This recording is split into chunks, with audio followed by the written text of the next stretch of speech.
मेलक माने आम साधारणतः दुईटा मेलक को नौ पंडित सभा आमर ज्योतिष अच्छा मंटू बाबू मु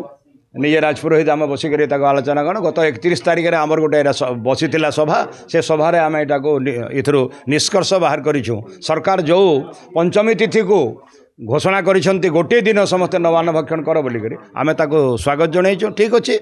किंतु तापरे आमर पाटणेश्वरी राशि नक्षत्र पाटणा महाराजा कनकवर्धन सिंह देव राशि नक्षत्र उभय को आम मिसई करी इटा तांकर तारा तांकर चंद्र ये सब शुद्धि देखिक आम लग्नटा स्थिर करूँ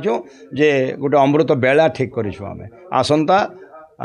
तारीख 15/9/2026 मंगलवार तुल लग्ने सकाल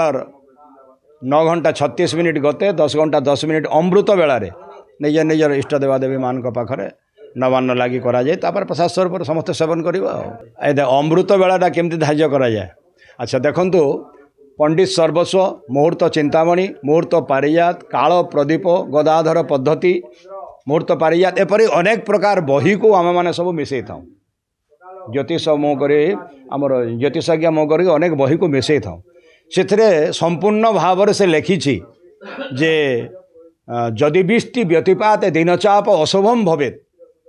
हन्यते अमृत जोगेन भास्करेण तम यथा अन्नरु रोगर संभूत होता है अन्नरु रोगर संभूत होता है तेणु गोटे जदि अमृत बेलारे आम कौन सी गोटे सेवन करूँ भक्षण करूँ ताहले से रोगटा हुए नहीं बोलिक जहाँ शास्त्र कहूँ